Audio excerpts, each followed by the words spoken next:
हम लोग देखते हैं प्राचीन भारत में विदेशी आक्रमण, जैसा कि इसके पूर्व हमने आपको बता रखा था, जब हम लोग मगध का उत्थान पढ़ रहे थे तो हमने आपको बता रखा था कि 600 ईसा पूर्व से 400 ईसा पूर्व के बीच दो कार्य हुए हैं। एक तो मगध का उत्थान हुआ और दूसरा भारत पर विदेशी आक्रमण हुआ है। तो हम लोगों ने मगध का उत्थान पढ़ लिया था, अब हमें विदेशी आक्रमण को पढ़ना शुरू करना चाहिए। तो आप देखिए, जो ये विदेशी आक्रमण हैं, ये विदेशी आक्रमण दो हैं, एक ईरानी आक्रमण है और दूसरा यूनानी आक्रमण है। देखिए, जो ईरानी लोग हैं ये पहले आक्रांता हैं, भारत पर आक्रमण करने वाले ये पहले विदेशी हैं और इनको आप पारसी भी कह सकते हैं, ठीक है। और ये किस वंश से थे आक्रमणकारी? आप कहेंगे ईरान के अखामनी वंश से थे। क्लियर? अब हम लोग जो भी बात करने जा रहे हैं वो सबसे पहले तो हम लोग ये पढ़ेंगे, अंत में इसको पढ़ेंगे। तो अब प्रॉब्लम ये है कि हम ये जाने कि इस आक्रमण की जानकारी का स्रोत क्या है। तो पहली बात हमको याद रखना होगा कि कोई भी भारत के पास या भारतीय स्रोत नहीं है जिससे ईरानी आक्रमण की जानकारी मिले। कोई भी, नन ऑफ इंडियन रिसोर्सेज, ठीक है, कोई सोर्स नहीं है यहाँ पर जिससे हम इन ईरानियों के आक्रमण के बारे में जान लें। तो स्रोत है क्या? क्या स्रोत है? आप कहोगे कि सर दो स्रोत हैं, या तो यूनानी है या रोमन स्रोत है, रोमन या ईरानी स्रोत हैं, ठीक ना बच्चों। तो अब आप याद रखिएगा, ये जो यूनानी और रोमन स्रोत हैं इनमें कौन कौन से हैं।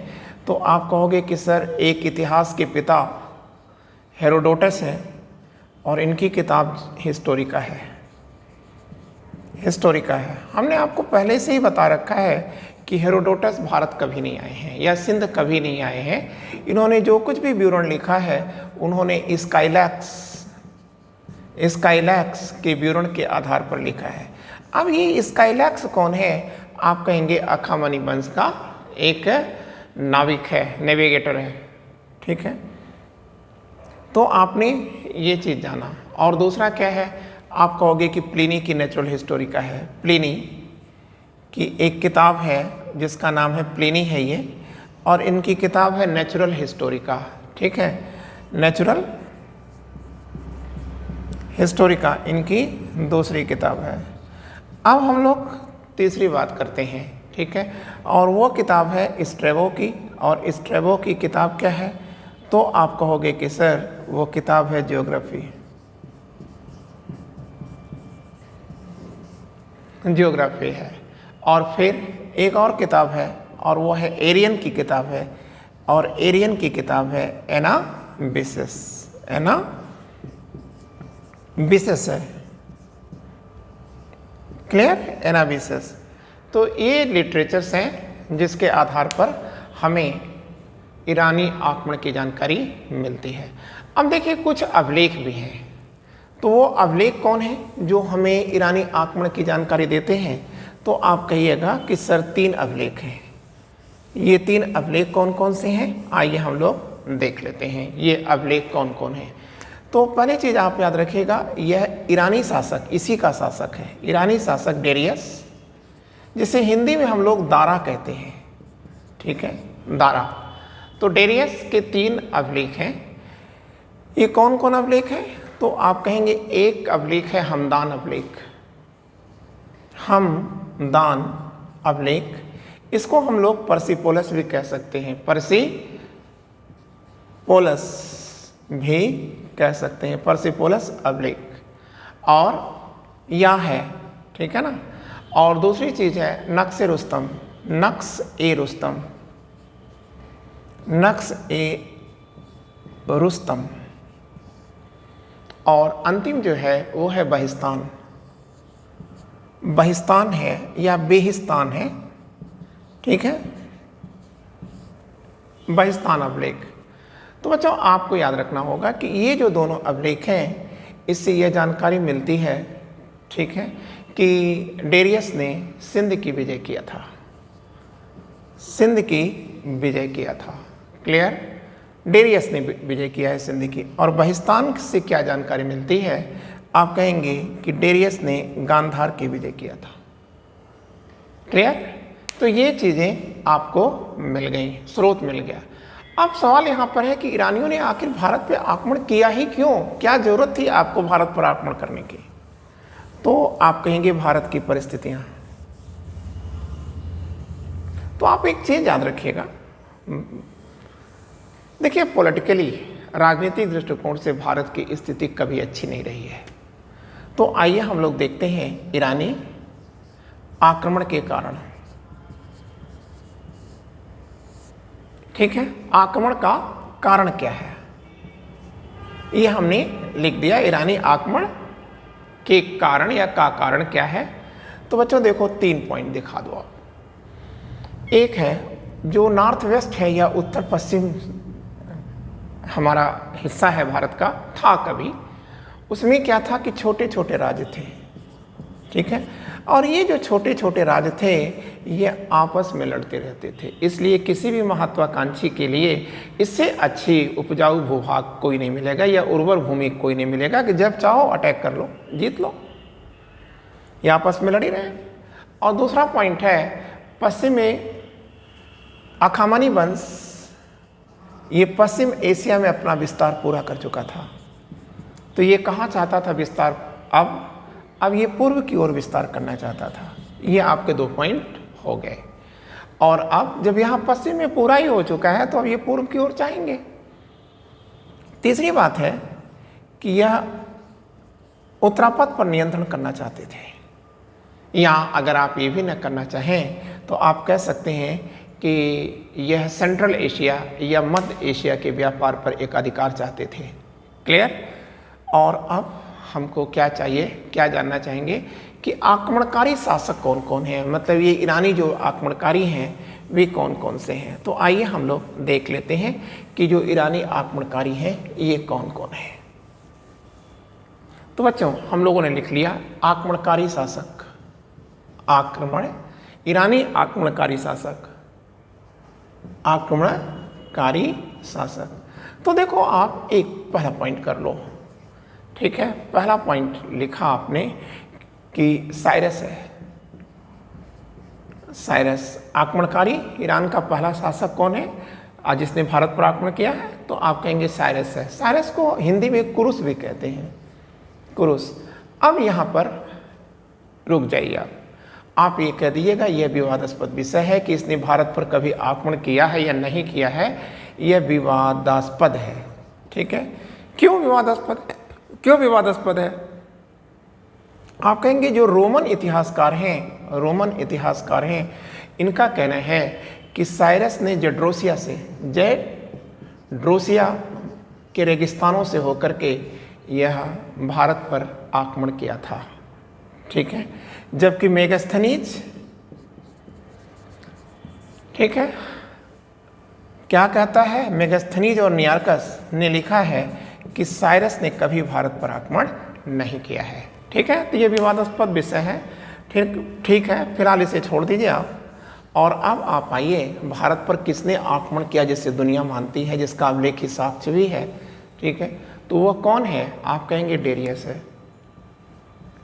अब देखिए डेरियस का हम समय लिख देते हैं और हमने बताया कि समय पे कोई गारंटी नहीं है, 2, 4, 5 साल का अंतर पाएंगे आप। तो जो डेरियस का समय है वो 522 ईसा पूर्व है, और ये कब तक शासन करता है? 486 ईसा पूर्व तक शासन करता है। 486 ईसा पूर्व तक यह शासन करता है। कौन? डेरियस या दारा। ठीक है, तो आप याद रखेंगे कि हमने आपको बताया था कि इनके 3 अभिलेख हैं। क्लियर? तो 3 अभिलेखों की एक बार हम लोग पुनः चर्चा करते हैं। ठीक है, तो हम पहले अभिलेख की बात करते हैं, पार्सिपोलस अभिलेख। ठीक है, तो आपको याद रखना है कि जो पार्सिपोलस अभिलेख है, ठीक है ना, तो उसके बारे में हमको याद रखना है कि पार्सिपोलस अभिलेख में कहा गया है कि कुल 23 प्रांत थे। 23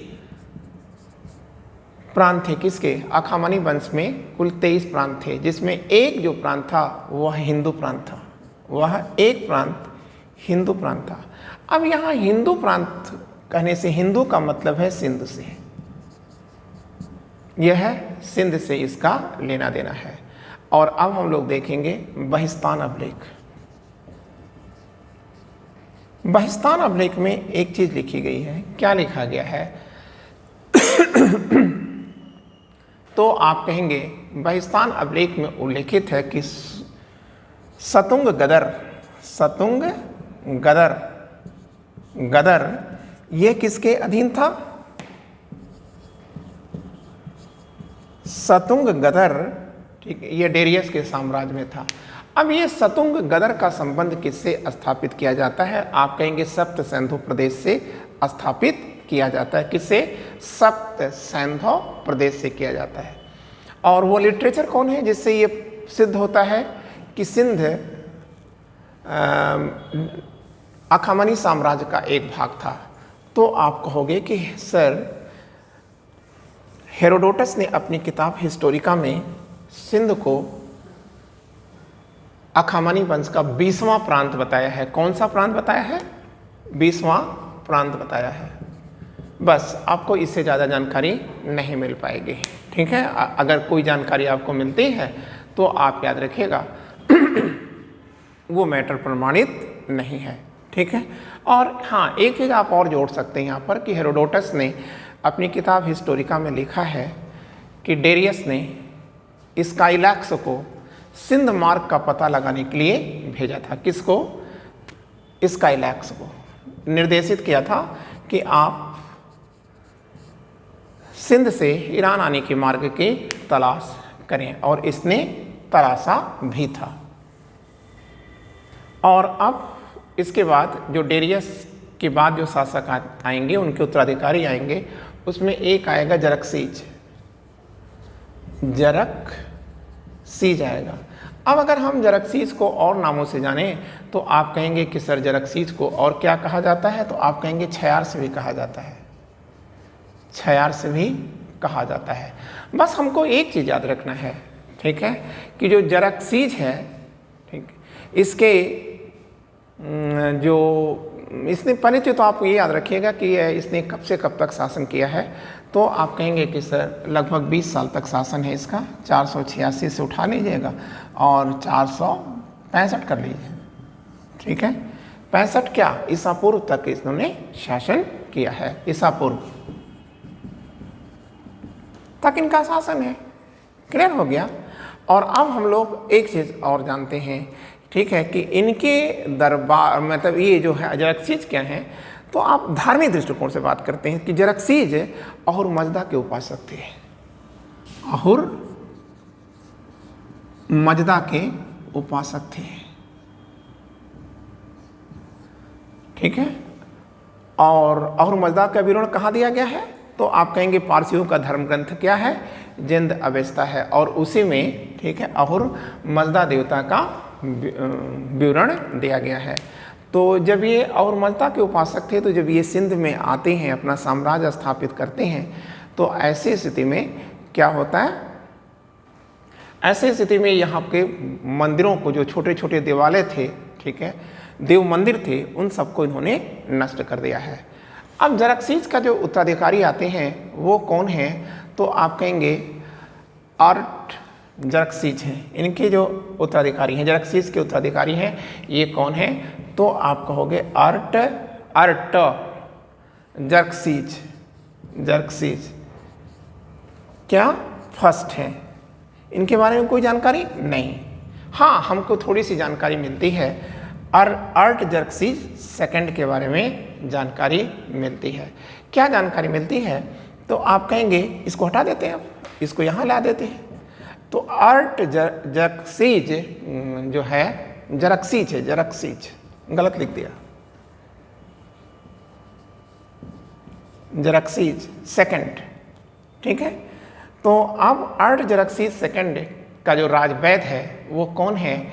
आप कहोगे कि सर वो है टेसियस, राजवैद्य टेसीएस।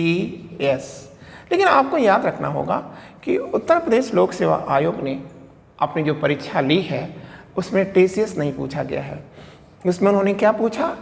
केसीएस लिखा है। क्लियर? तो आपको ये सब चक्कर में नहीं आना है, ठीक है।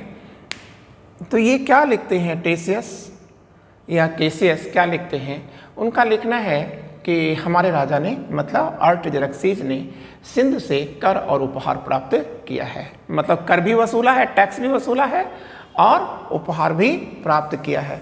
अब इनके जो वारिस आ रहे हैं, अर्टजेरक्सीज के जो वारिस आते हैं बच्चों, वो हैं डेरियस थर्ड। कौन है?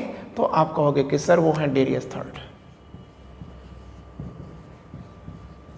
डेरियस थर्ड है, क्लियर ना। तो ये डेरियस थर्ड का जो टाइम पीरियड है वो आप लिख लेंगे, ठीक है, 335 से 330 ईसा पूर्व है, क्लियर।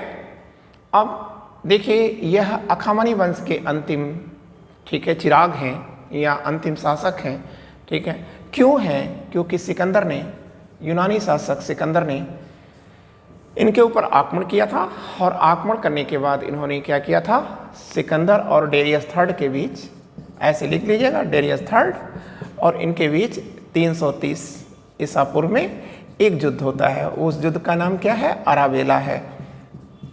अराबेला, अराबेला को आप और कुछ लिख सकते हैं, आप कहेंगे गैंगमेलिया लिख सकते हैं सर, गैंगमेलिया। और इसी अराबेला या गैंगमेलिया के युद्ध में, ठीक है, डेरियस हारते हैं और मार दिए जाते हैं और इसी के साथ अखामनी वंश समाप्त होता है और ईरान पर किसका अधिकार हो जाता है? आप कहेंगे कि सर यूनानी आक्रमणकारी सिकंदर का अधिकार हो जाता है, ठीक है। लेकिन हम सिकंदर को पढ़ने से पहले हमको ये तो जानना होगा कि ईरानी आक्रमण का भारत पर क्या प्रभाव पड़ा, ठीक है। तो आप कहेंगे, लिख देंगे, ईरानी आक्रमण का प्रभाव, ईरानी आक्रमण का प्रभाव क्या पड़ेगा। तो आप उठा लो और लिख दो ईरानी आक्रमण का प्रभाव, ठीक है, कुछ नहीं है, बहुत आसान है। एक देखो राजनीतिक प्रभाव क्या पड़ा। तो अगर आपसे पूछा जाता है कि राजनीतिक प्रभाव क्या पड़ा, तो आप कहिएगा कि सर भारतीयों ने प्रांत बना करके शासन करना ईरानियों से सीखा है। मतलब साम्राज्य को इन्होंने किस में बांटा? क्षत्रपी में बांटा। क्षत्रपी मतलब प्रांत हो गया और क्षत्रपी का प्रमुख किसने बनाया? किसे बनाया? क्षत्रप को बनाया। और क्षत्रप क्या होता है? गवर्नर होता है, ठीक है, या राज्यपाल होता है। तो भारतीयों ने साम्राज्य को प्रांत में या क्षत्रपी में बांटकर शासन करने की जो प्रक्रिया है कहाँ से सीखी है? ईरान से सीखी है। ये एक महत्वपूर्ण पॉइंट चला गया, ठीक है। और दूसरा क्या हुआ? ईरानी बस्तियों का निर्माण हुआ, ईरानी बस्तियों का निर्माण हुआ, ठीक है। और एक चीज़ और आपको याद रखना है, वो क्या है? आप कहेंगे महिलाओं को राजाओं ने अपने अंगरक्षिका के रूप में प्रयोग किया। महिलाओं को अंगरक्षिका के रूप में प्रयोग किया गया। फिर अगर आपसे पूछा जाता है कि सांस्कृतिक प्रभाव क्या पड़ा सर, इस आक्रमण का सांस्कृतिक प्रभाव या कल्चरल कुछ इफेक्ट है क्या? सांस्कृतिक प्रभाव आप कहेंगे क्यों नहीं है, ठीक है। तो आप कहेंगे सर दो लिपियां आ गई, अरामेइक और खरोष्टी लिपि। अरामेइक और खरोष्टी लिपि का विकास होता है, क्लियर हो गया। अब फिर ये होगा कि अगर पूछा जाता है कि कला पर क्या प्रभाव पड़ेगा, ठीक है, सांस्कृतिक में ही आता है वैसे, लेकिन अगर पूछा जाता है कि सीधे कला पर क्या प्रभाव पड़ेगा, तो आप लिख लो, ठीक है, इम्पैक्ट ऑफ आर्ट, कला का प्रभाव। तो अगर आपसे पूछा जाता है कि इस ईरानी आक्रमण का भारतीय कला पर क्या प्रभाव पड़ा, तो बच्चों आप याद रखेंगे पत्थर की मूर्तियां और पत्थर पर अभिलेख। पत्थर पर अभिलेख लिखने की परंपरा भारतीयों ने कहाँ से सीखी है? इन्हीं से ही सीखा, इन्हीं से सीखा है। और अगर आपसे पूछ लेते हैं कि आर्थिक प्रभाव क्या पड़ेगा, तो आप निश्चय ही जब संबंध बनते हैं तो व्यापार और व्यवसाय का विकास होता है। और स्काईलैक्स ने, ठीक है, सिंध से और ईरान जाने वाले जलमार्ग को तलाश लिया था, क्लियर। अब हम लोग देखते हैं यूनानी आक्रमण, ठीक है ना, कि यूनानी आक्रमण क्या है। तो आइए हम लोग देख लेते हैं यूनानी आक्रमण भी यहीं पर देख लेते हैं। तो यूनानी आक्रमण, तो अगर आपसे पूछा जाता, हम वही बात करेंगे जिससे आपका एग्जामिनेशन से मतलब है। एग्जामिनेशन से इतर हम कोई बात कर ही नहीं सकते, ठीक है। तो यूनानी आक्रमण में देखिए, ये आक्रमणकारी कौन है? ये सिकंदर है। क्लियर? अब सिकंदर कौन है? आप कहेंगे कि सर मैसेडोनिया का शासक है। मैसेडोनिया का शासक है। मैसेडोनिया कहाँ पड़ता है? दक्षिणी यूरोप में पड़ता है, ठीक है। तो ये मैसेडोनिया का शासक है, ठीक है। इसका जन्म कब हुआ अगर आपसे पूछा जाता है तो आप कहेंगे 556 ईसा पूर्व में हुआ था। ईसा पूर्व में हुआ था। और सेकंड चीज, आप इनके पिता कौन हैं? तो आप कहोगे कि सर इनके पिता हैं फिलिप। और इनकी माँ कौन है? फिलिप सेकंड कर लीजिएगा, फिलिप सेकंड है। और अगर इनकी माँ के बारे में पूछा जाए तो आप कहेंगे कि ओलंपस है। ओलंपस कौन है? इनकी माँ है, ठीक है। ये माँ हो गई, ये पिता हो गए। और इनकी पत्नी जो है वो रेक्सोना है। रेक्सोना ये सिकंदर की वाइफ है, ठीक है। और इनका शिक्षक कौन है? तो आप कह दोगे कि सर इनके शिक्षक बहुत बड़े दार्शनिक थे, ठीक है, जिन्हें जंतु विज्ञान का जनक कहा जाता है। और आप याद रखिएगा उन्हें पॉलिटिकल साइंस का भी जनक कहा जाता है। और वो कौन है? महान दार्शनिक अरस्तु, प्लेटो के शिष्य अरस्तु इनके क्या हैं? शिक्षक हैं। और अब हमको एक चीज़ और भी याद रखना होगा। अब हम जब ये देखें तो हमको ये भी याद रखना है कि इन्होंने सिकंदर ने भारत पर आक्रमण कब किया? अच्छा चलिए निकल गया बात। तो कब किया? तो आप कहोगे कि 327 BC में किया था सर, ईसा पूर्व में किया था, ठीक है। अब प्रश्न आता है कि क्यों किया आक्रमण, क्यों किया आक्रमण, ठीक है। तो आप कहेंगे क्योंकि भारत की विजय आसान थी, भारत को जीतना बहुत आसान था। क्यों आसान था? क्योंकि हमने आपको बताया कि भारत की पॉलिटिकल हालात कभी भी अच्छी नहीं रही है। तो आप कहेंगे कि सर भारत की राजनीतिक स्थिति, ठीक है, यह ठीक नहीं थी। ये लोग करते क्या थे? छोटे छोटे राज्य थे और ये छोटे छोटे राज्य एक दूसरे के विरुद्ध जहर उगल रहे थे, ठीक है ना। इसलिए इनको बड़े आसानी से एक दूसरे को लड़ा करके और बड़े आसानी से इनकी महत्वाकांक्षाओं को जगा करके एक को मिला के दूसरे को पीटा जा सकता था, फिर उसके बाद उसे भी पीटा जा सकता था। बच्चों दूसरी बात है विश्व विजेता बनने की तमन्ना। विश्व विजेता बनने की जो तमन्ना है या इच्छा है, उसके कारण ये इन्होंने आक्रमण किया था। एक्चुअल में सिकंदर चाहता क्या था? सिकंदर चाहता था कि मैसेडोनिया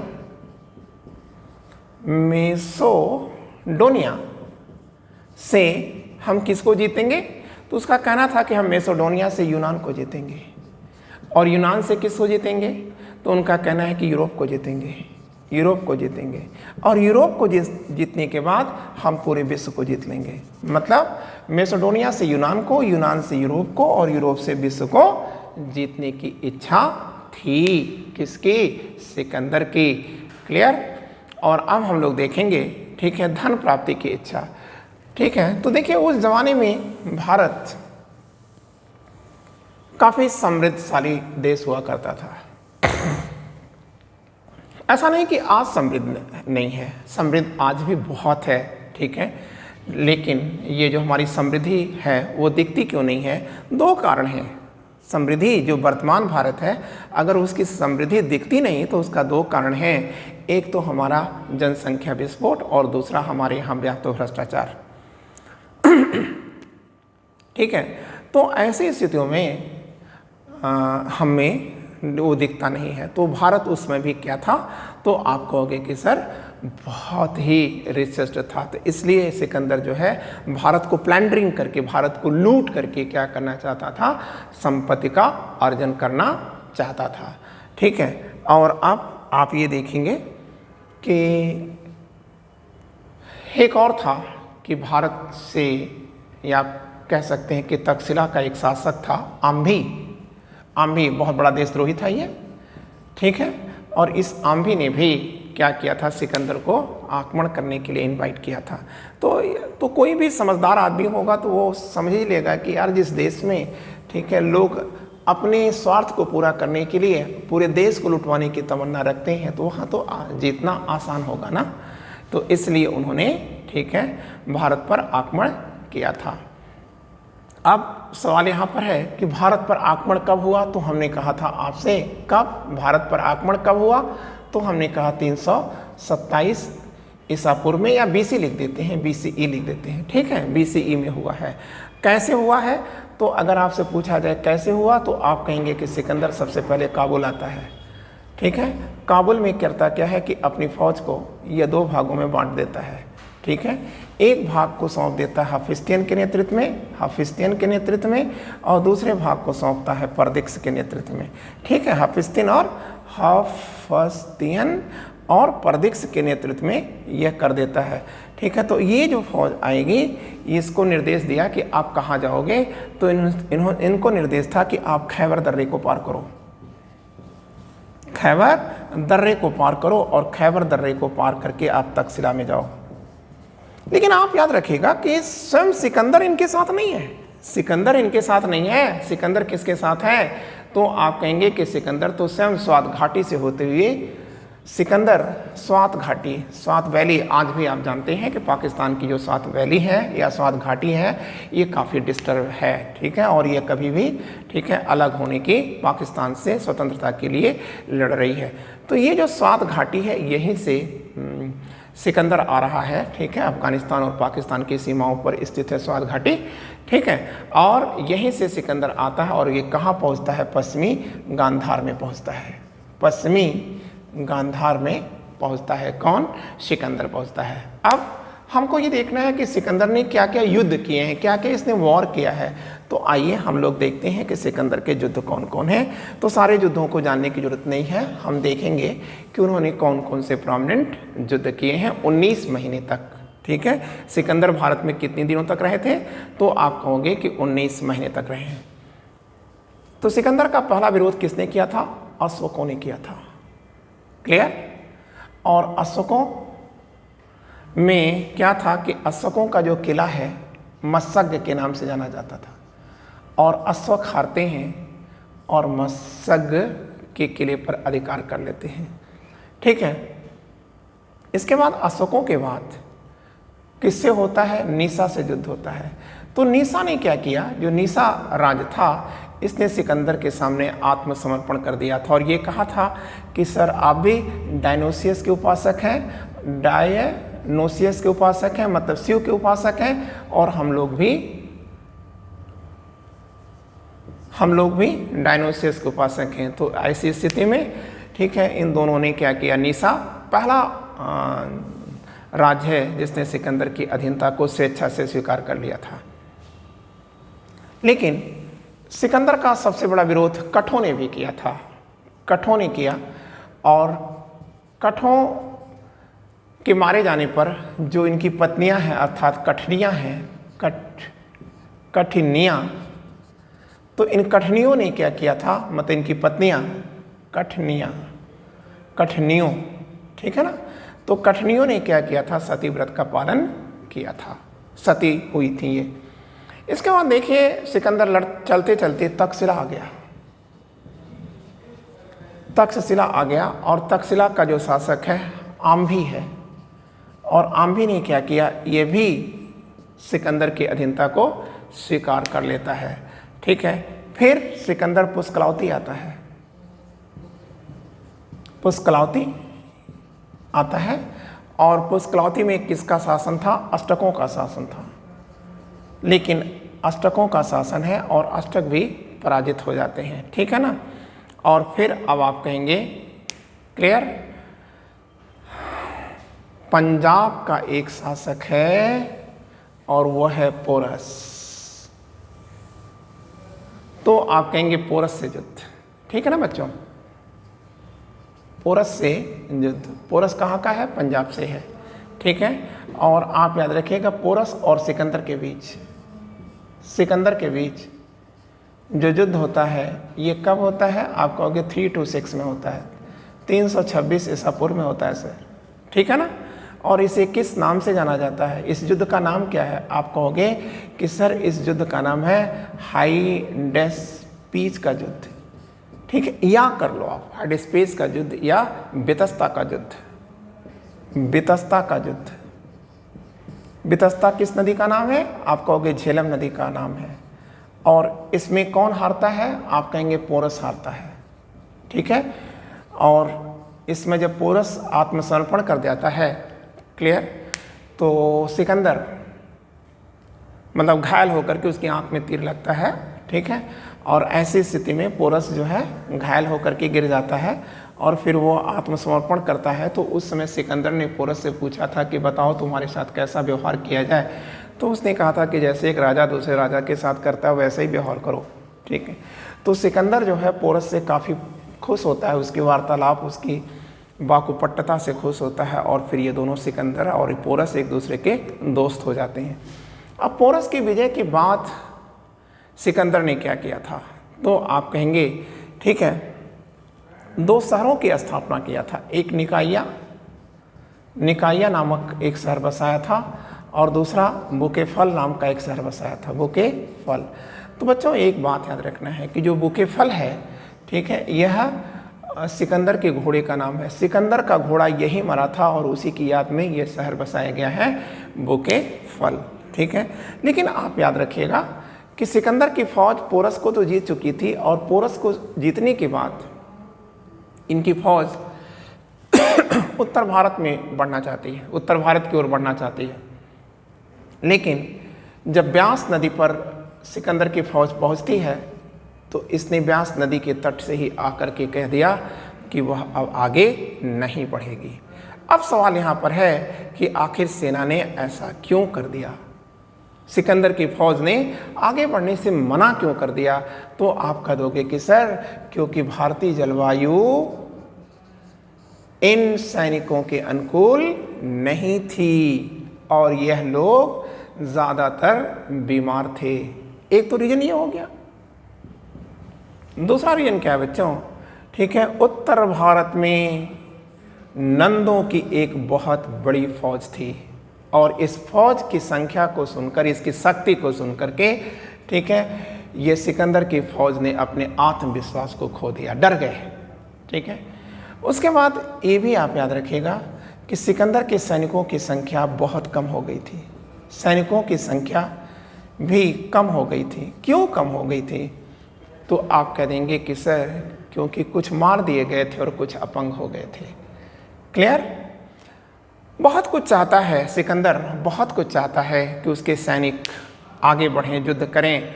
और वो कहता भी है कि देखो युद्ध जो होता है वो सैन्य बल से नहीं जीता जाता, ठीक है। वो कहता है कि अगर सैनिक ज़्यादा हैं, सिकंदर कहता है अपनी सेना के बीच में एक स्पीच देता है और कहता है कि अगर सैनिकों की संख्या ज़्यादा है तो समझ लो कि ऊपर वाला हमें जिताना चाहता है। क्यों? क्योंकि हम जितनी ही ज़्यादा अपने हथियार को या तलवारों को भाजेंगे उतने ज़्यादा सैनिक कटते जाएंगे और फिर ये बड़ी संख्या के लोगों का मनोबल गिरता जाएगा और वो भाग खड़े होंगे, ठीक है। तो अब उसका ये कहना था कि युद्ध जनबल से नहीं, संख्या बल से नहीं सजाओ, ठीक है, आत्मविश्वास और टैक्ट से जीता जाता है। लेकिन फिर भी इनके ऊपर कोई असर नहीं पड़ता। फिर वो सिकंदर करता क्या है कि अपने सैनिकों को एक भारतीय दार्शनिक मंडमीस को लाने के लिए भेजता है कि तुम जाओ और मंडमीस को बुला के ले आओ और वो बताएगा कि युद्ध का परिणाम किसके पक्ष में जाएगा, क्या मैं विश्व विजेता बनूंगा या नहीं।